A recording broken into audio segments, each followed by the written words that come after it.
If we look at it, the retirement pyramid doesn't have to go in a certain order, but it's made in this way so that we do understand. So we have a visual understanding of how we should prioritize the different aspects of retirement. The bottom which is going to be our emergency medical money and our life insurance money, it should be the biggest part of our retirement plan because we do want to protect our family financially as much as possible.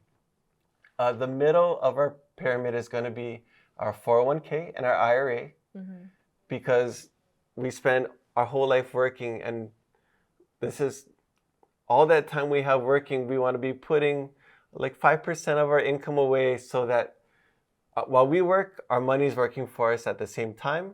We put our money into these really good investment vehicles so that when we hit retirement, we have a little extra. And at the very top of our pyramid, we're going to have our Social Security and our Medicare money.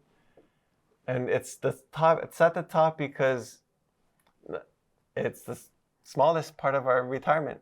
We don't have much influence over it. Well, it sounds like the retirement pyramid is just really a delicate balance between planning and balancing your everyday life expenses with your goals later in life. Right. So it's not, I guess it's interesting. I never really thought about how I guess, budget, huh? Yeah, I guess budgeting is the best thing to do. If I could recommend anything to an individual, whether they have a family or not, is after getting a job and starting a career, is to just lay out a budget. Look at all of the things you spend your money on, whether it's your food, your gas, your car. Jot down everything. So then look at your income, see what you have, and see how much you can put away. And take those general rules of thumb is follow those, the 20% in your checking account, 5% into an IRA or 401k, and then you have a little bit left and see what you can budget out. We need to start at the top of our pyramid, which is going to be our Social Security and Medicare money. This is our government-funded retirement plans that we don't really have much control over. So it's at the top because it's also the very smallest part of our retirement. In the middle, we're going to have our 401ks and our IRAs, which is going to be a big chunk of our retirement.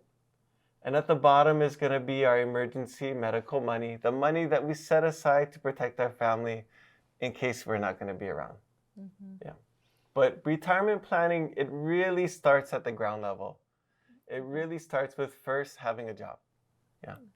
I mean, without having a job, right? And we don't have anything, right? Yeah. Got to have some income. Got to have some income. It's important to have income. When we have a job, it also enables us to qualify for things later on, like the Social Security and the Medicare. Yeah, to qualify for those government-funded retirement plans, you need to be working for 40 quarters.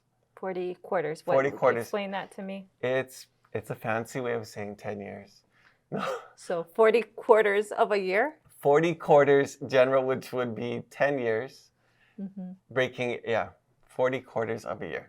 Yeah. Okay. Yeah. It's assuming that not everybody works every quarter of the year. Sometimes we take a leave of absence, so it covers that point. Other than Social Security, there's Medicare, and there's also your pre-tax savings plans. Okay. Yeah, which are funded through your payroll, which is it's your 401k. But we're going to discuss that later on.